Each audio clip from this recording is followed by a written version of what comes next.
All of you, welcome back my channel UPSC with Ankita.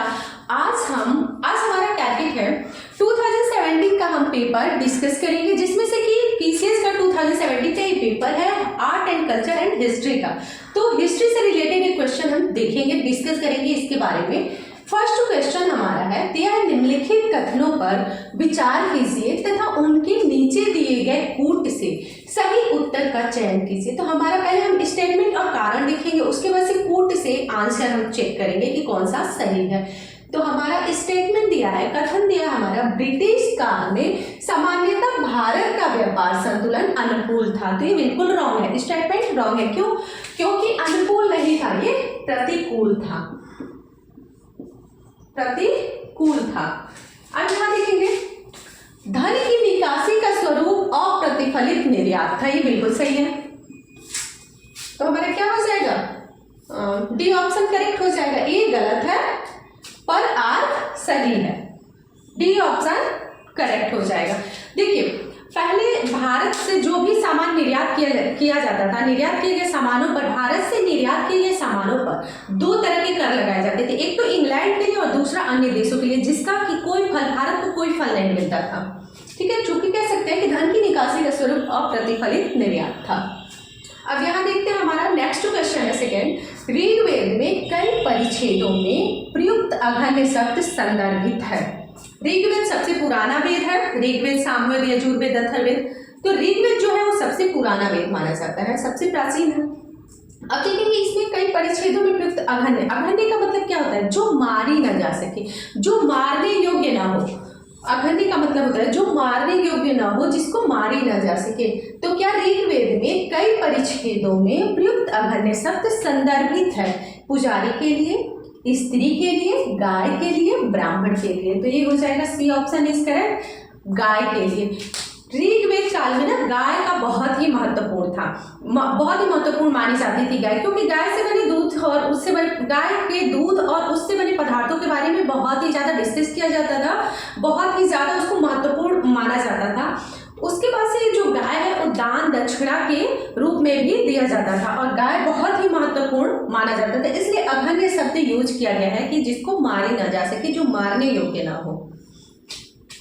अब आता है थर्ड क्वेश्चन हमारा, निम्नलिखित में से किस शैलकृत गुफा में 11 सिरों के बोधिसत्व का अंकन मिलता है?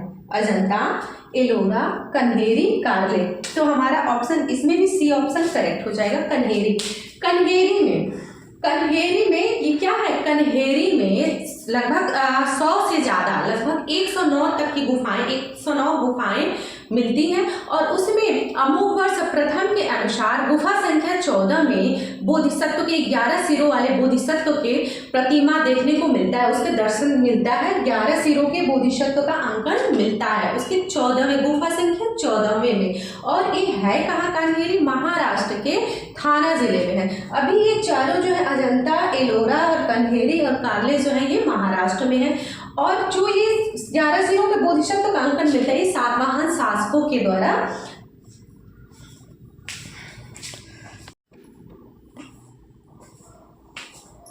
फोर्थ क्वेश्चन है हमारा, निम्नलिखित कथनों पर विचार कीजिए। पश्चिमी गोदावरी जिले के गुंटूफल्ले में प्रारंभिक चैत्यगृह और विहार चट्टानों को काटकर बनाए गए हैं। तो दिया है, पूर्वी दक्कन के चैत्य और विहार साधारणतः चट्टानों को काट कर बनाए गए हैं। इन कथनों में से कौन कौन सही है? ये केवल एक सही है, केवल दो सही है, सी फर्स्ट तथा सेकेंड दोनों सही है, डी ना तो एक सही है ना ही दो सही है। तो सी ऑप्शन करेक्ट होगा, फर्स्ट और सेकेंड दोनों सही है। फिर हमारा क्वेश्चन दिया है, अकबर के शासनकाल में दक्कन में निम्न पद्धतियों में से कौन सा भू राजस्व वसूली का प्रचलित आधार था? तो ऑप्शन है, ए कलकूट, बी हल की संख्या, सी जब्त, डी गल्ला बख्शी। तो हमारा बी ऑप्शन करेक्ट है, हल की संख्या। वसूली का आधार क्या था? अकबर के शासनकाल में वसूली का आधार था किस चीज का? भू राजस्व के वसूली का आधार था हल की संख्या। अब यहाँ है, निम्न विदेशी यात्रियों में से किसने जहांगीर के शासनकाल में भारत की यात्रा की थी? निम्न विदेशी, ये चारों जो है ये विदेशी यात्री हैं, और इनमें से आपको बताना है कि जहांगीर के शासन भारत की यात्रा की थी? Father Anthony Monserrate, Francisco Pelsaert, Niccolao Manucci, Francois Bernier. तो हमारा बी ऑप्शन करेक्ट होगा, फ्रांसिस्को पल्सर्ट। फ्रांसिस्को पल्सर्ट जो कि डच व्यापारी था।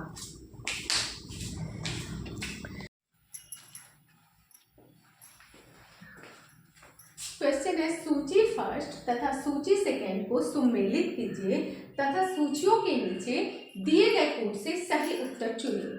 सबसे पहले हम सूची फर्स्ट का सूची सेकेंड से मिलान करेंगे। मिलान करने के बाद ये जो कोड दिया गया है इसमें से करेक्ट आंसर को क्या करेंगे, हम चूज करेंगे। तो दिया है गांधार कला, तो इसमें से क्या हो जाएगा, मिनेंडर, प्रतीक, कुषाण, रुद्रदमन फर्स्ट। तो क्या होगा, गांधार कला किससे रिलेटेड था, कुषाण वंश से।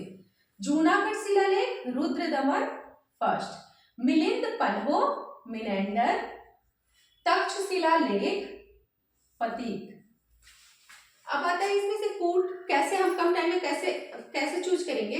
जैसे दिया है हमारा ए का गांधार कला है, थर्ड कुषाण, तो ए का हम देखेंगे इस ए का कि थर्ड कहाँ है, तो थर्ड यहाँ आ रहा है, ठीक है। जूनागढ़ शिलालेख रुद्रदमन फर्स्ट यानी 4 नंबर पे है, मिलिंद पन्हो फर्स्ट नंबर पे है, और तक्षशिला लेख का क्या है, 2, डी का 2, तो यानी ऑप्शन क्या करेक्ट होगा, सी। अब देखेंगे 8 क्वेश्चन हमारा है, जौनपुर राज्य का अंतिम शासक कौन था। जौनपुर राज्य का अंतिम शासक कौन था, मोहम्मद शाह, हुसैन शाह, मुबारक शाह, इब्राहिम शाह। तो जौनपुर राज्य का अंतिम शासक था हुसैन शाह। हुसैन शाह सरकी शासक का, सरकी राजवंश का अंतिम शासक था। जो हुसैन शाह था उस सरकी राजवंश का अंतिम शासक था, जिसे कि बहलोल लोदी ने परास्त करके और जौनपुर को क्या किया था, दिल्ली सल्तनत में मिला लिया था। जैसे हुसैन शाह को कौन परास्त किया था, बहलोल लोदी ने। बहलोल लोदी ने हुसैन शाह को परास्त कर दिया और उसके बाद जौनपुर को क्या किया, अपने दिल्ली सल्तनत में मिला लिया। तो हुसैन शाह सरकी राजवंश का अंतिम शासक था। और सरकी राजवंश की स्थापना किसने किया था, तो सरकी राजवंश की स्थापना मलिक सरवर ने की थी।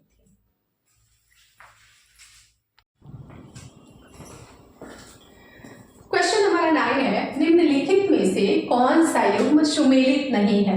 हमें देखना है कि कौन सा सही मिलान नहीं किया गया है, ठीक है। तो हेक्टर मुनरो है बक्सर का युग, सही सुमेलित है ये। हेक्टर मुनरो बक्सर का युग हुआ था 1764 ईस्वी में। लॉर्ड हेस्टिंग्स आंग्ल नेपाल युद्ध, ये हुआ था 1814 से लेके 16 ईस्वी तक। लॉर्ड वेलेस्ली चतुर्थ आंग्ल मैसूर युद्ध, ये भी सही सुमेलित है। चतुर्थ आंग्ल मैसूर युद्ध हुआ था 1798 से 99। अब आता है हमारा लॉर्ड कॉर्नवालिस तृतीय आंग्ल मराठा युद्ध। तो तृतीय आंग्ल मराठा युद्ध, ये वाला जो ऑप्शन है हमारा, ये सही सुमेलित नहीं हुआ है। ये वाला सही सुमेलित नहीं है, क्यों, क्योंकि यहाँ पे लॉर्ड कॉर्नवालिस नहीं रहेगा, यहाँ पे रहेगा F.R. हेस्टिंग्स।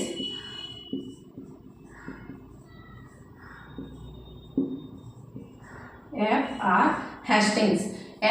हेस्टिंग्स तृतीय आंग्ल मराठा युद्ध, ये हुआ था हमारा 1817 से लेके 1818 ईस्वी तक, ईस्वी में, ठीक है। अब हमारा ये देखेंगे डी ऑप्शन हमारा क्या हो जाएगा, डी ऑप्शन करेक्ट हो जाएगा, क्योंकि यही जो है हमारा डी ऑप्शन करेक्ट हो जाएगा। क्यों, क्योंकि यही ऑप्शन जो है वो सही सुमेलित नहीं है। 10 क्वेश्चन है हमारा, सूची फर्स्ट को सूची सेकेंड से सुमेलित कीजिए तथा नीचे दिए गए कोड से सही उत्तर चुनिए। सबसे पहले हमें इसको सूची फर्स्ट को सूची सेकेंड से सुमेलित करना है, उसके बाद इस कोड से सही उत्तर को हमें चुनना है। तो ये आदिनाथ है, ये तीर्थकर दिया है, तीर्थकर, और ये है प्रतिमा लक्षण यानी प्रतीक। तो ये तीर्थकर है। तीर्थकर का मतलब होता है कि नियमों का पालन करने वाला, ठीक है। जैन धर्म के 24वें तीर्थकर थे महावीर स्वामी, और ये है आदिनाथ, ठीक है। आदिनाथ का दे रहा है ये प्रतिमा लक्षण प्रतीक दे रहा है, तो हमें आदिनाथ का क्या है, वृषभ होता है। और मल्लीनाथ का प्रतिमा लक्षण क्या होता है, मल्लीनाथ का जल कलश, पार्श्वनाथ सर्प, और शंभवनाथ का क्या होगा, अश्व। अब यहाँ देखते हैं कूट ABCD में, तो अब देखेंगे यहाँ से ये का क्या है, फर्स्ट, इसमें फर्स्ट कहाँ है, इन दोनों में फर्स्ट है। फिर मिलाते हैं हम, मल्लीनाथ जल कलश, बी का क्या है 4, तो यहाँ पे फर्स्ट 4, ठीक है, मिल गया। और फिर से देखेंगे पार्श्वनाथ थर्ड, शंभुनाथ सेकेंड, तो हमारा ए ऑप्शन करेक्ट होगा, ये वाला, ठीक है। 1 4 3 2।